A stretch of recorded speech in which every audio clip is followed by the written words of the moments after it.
episode of the 10-Minute Bible Hour podcast. It's a bonus episode of the 10-Minute Bible Hour podcast. Come on now!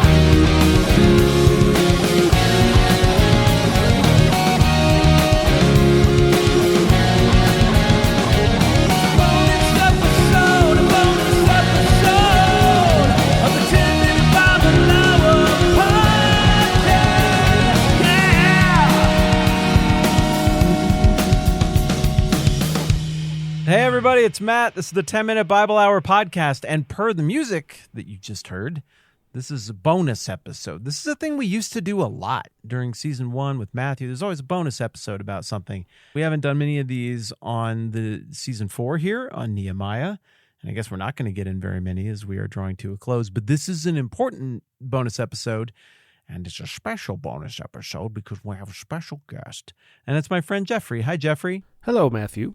Jeffrey edits the podcast. You probably knew that. If you didn't, well, now you know. Jeffrey edits the podcast every day. Jeff protects me from myself and uploads the edit, and that's how it goes to you.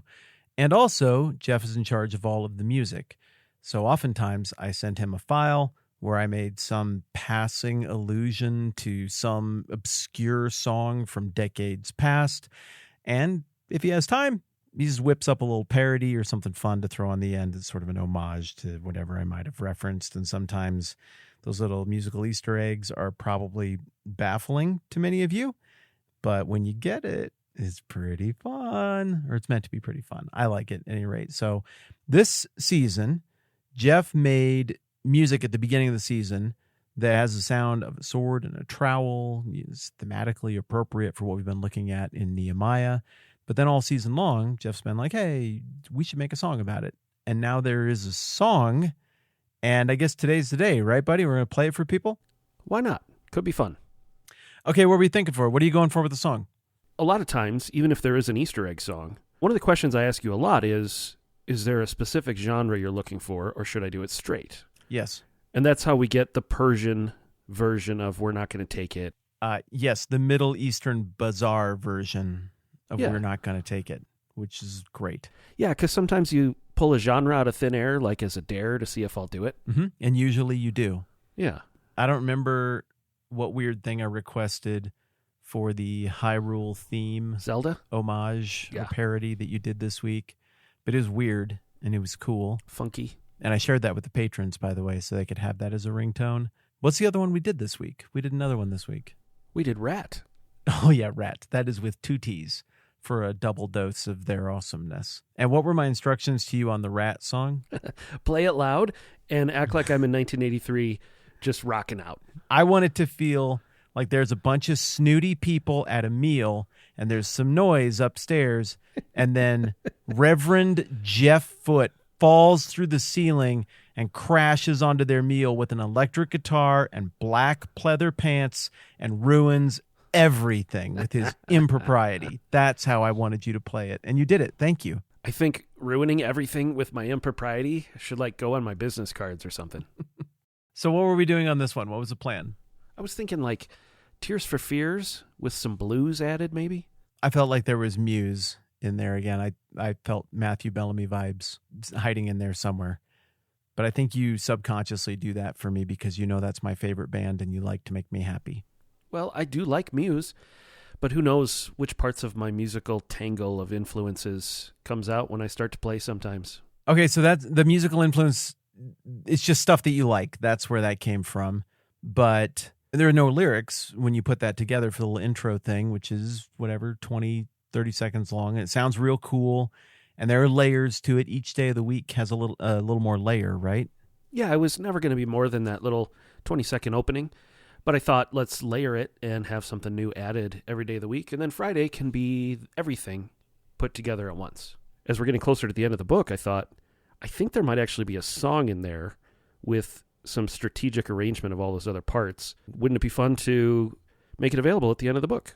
The answer is yes, it would be fun. And the song is really dang good, as is often the case with the music you write. I have watched you workshop it and offered thoughts, and I love where it's at. It is written from the perspective of Nehemiah, but this is not on-the-nose Bible music like what I got in the mid-'90s from youth group and stuff. Yeah, I like where you went with it, but I don't want to steal your thunder. What were you going for? What's the perspective, the angle on this thing? Well, it's a choice you have to make, I guess, when you're writing lyrics. Obviously, I listen to every episode since I get to edit all of them. And a lot of the verses from Nehemiah jump out at me, like, I'm doing a great work and I can't come down. Yeah. Nothing of what you're saying is true. You're making it up out of your own head. Yes. I mean, I love those verses, and I thought maybe they'd make great lyrics when I started.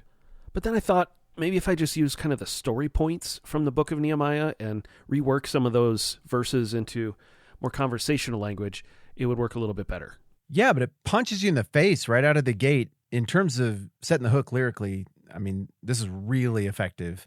It's good writing. It opens the same way Nehemiah opens. At least that's the way I interpret your lyrics. We haven't talked about it, but it opens with the conversation in the palace, with Nehemiah hearing about what's going on and having to reckon with his own problems and whether or not that's a problem he will make into his problem. Am I reading that right, first of all? Oh, totally. It definitely is like a launch pad into a pretty universal story of somebody who's dealing with crisis. Do you meet that crisis head on? Do you avoid it? Do you pretend it doesn't apply to you? Like, what do you do next? But definitely that first conversation there in the palace is the ignition point, the inciting incident. Even if the song isn't exactly what Nehemiah is about, it definitely follows the trajectory of kind of the plot points of the book. What is Nehemiah about? Isn't it about building a people? Oh, you do listen to the program. Part of the reason we work together so well is because we've been friends since we were teenagers and we study the same stuff. We've been around the same stuff. We're products of the same stuff and the same era. And so we just have a lot in common on that. We don't think the same thing about everything. And you're still nice enough to edit my stuff when you wouldn't put it exactly the way I've put it, which I appreciate. Mm-hmm. But there's a lot of layers of meaning to this. And I thought the song went from, oh, that's good, to really good. Like I've been listening to it a lot and it's really good. Not a, my friend made this and therefore I like it kind of song, but it's in my head. It's good. It's making me think this goes on my playlist for the year. This is really good kind of level song. The jump happened when you decided to go small with the thematic elements and let the listener take that and extrapolate it out to big instead of doing what the book is meant to do, which is go big and let you extrapolate it small if you need to. The central theme of the whole thing is Nehemiah being willing to endure a very difficult, hard push through a lot of resistance and difficult things for some sort of peace on the other end. Am I reading it right? Yeah, I think a lot of it is the theme of going home again. I'm going to endure what I have to endure because at the end of this is the quiet life I've always wanted, in my own home. But Nehemiah understands that the home isn't really ready yet. Like they got to fix it up even after they get back there for themselves and for their kids and their grandkids and everybody that's coming next. And I think whether it's a soldier fighting in war or somebody who's been going through a difficult time with family and even the prodigal son idea, like, boy, if I could just go home again. It comes through and I really like it. Compliments in front of everybody else. I think compliments in private are probably more meaningful, but here's one in front of everybody else. You make good art. I appreciate what you do. I appreciate that you lend it to us and are willing to make it kind of the backdrop of the conversation that we have here. But this is really exceptionally good, and I'm really excited to play it, which we're going to do here in a minute. But it's also going to be available in other formats. For the time being, it's going to be made available exclusively to anyone who supports the program at any level for free. We will get that out on Patreon. We will email that out as well to everyone who supports on other platforms. And that'll be the only place that you can get this song for a while. And then eventually this song it'll come out on Spotify and it'll be available in the same places where you find other stuff that you have done, Jeff. So where do we find the other stuff that you have done? I got a website, rooktown.net, ROOKTOWN.net. All my music's on all the standard streaming sites, Spotify, Apple Music, YouTube, etc.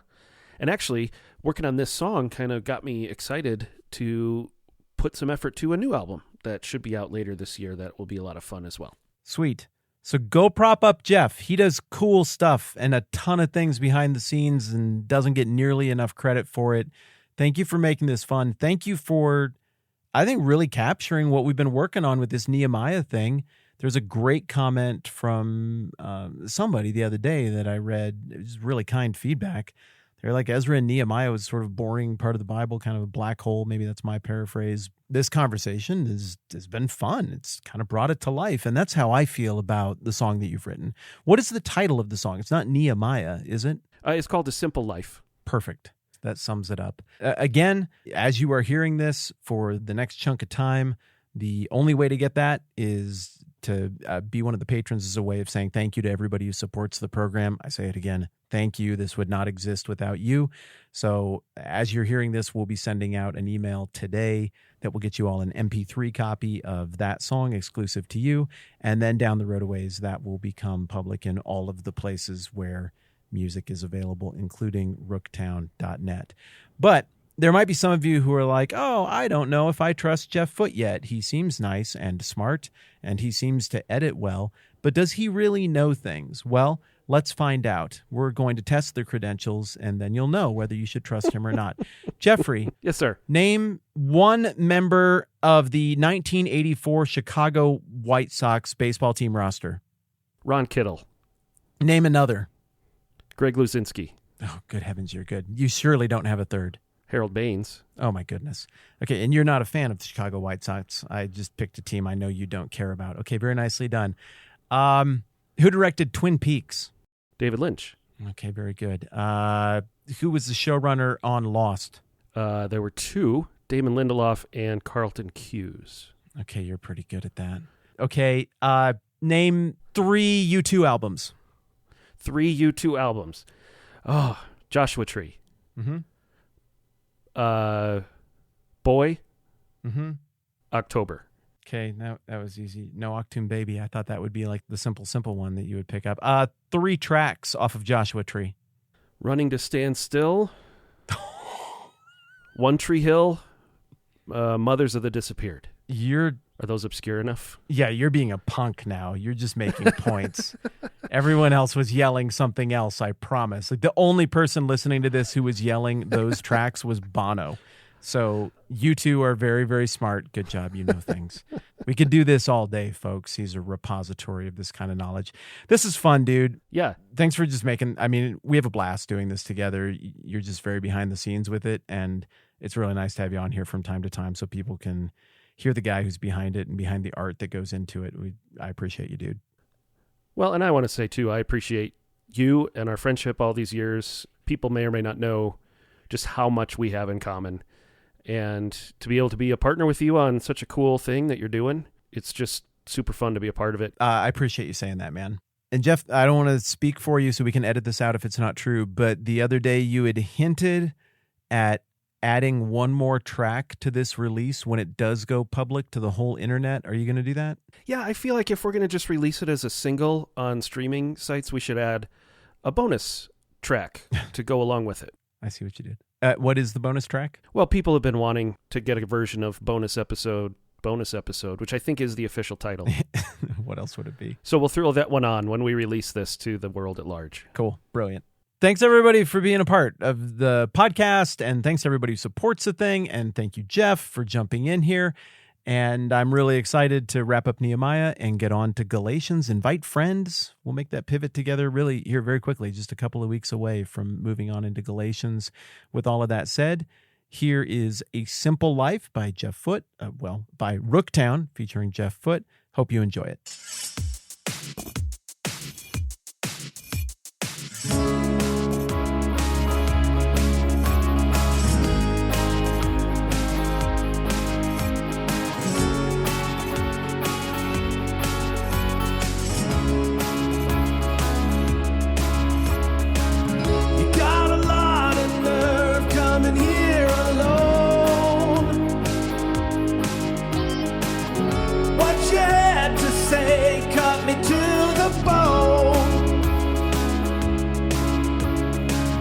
I didn't know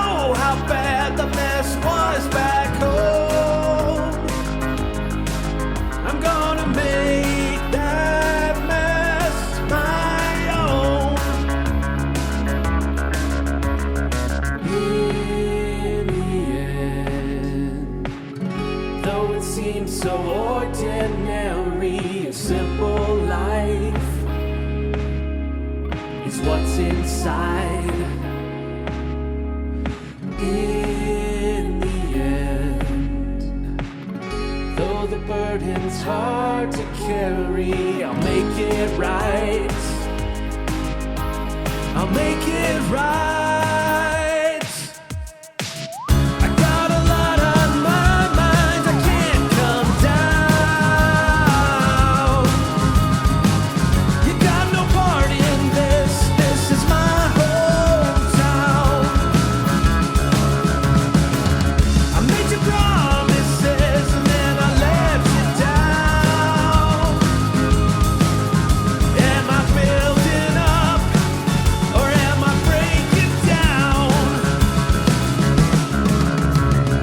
In the end, though it seems so ordinary, a simple life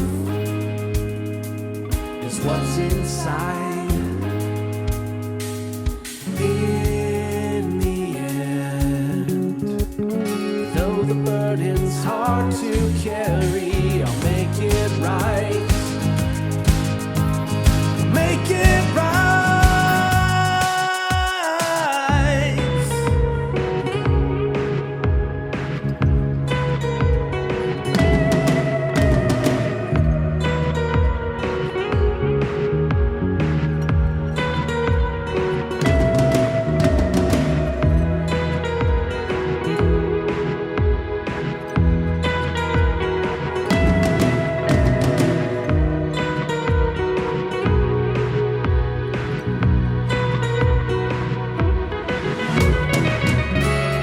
In the end, though it seems so ordinary, a simple life is what's inside. In the end, though the burden's hard to bury, I'll make it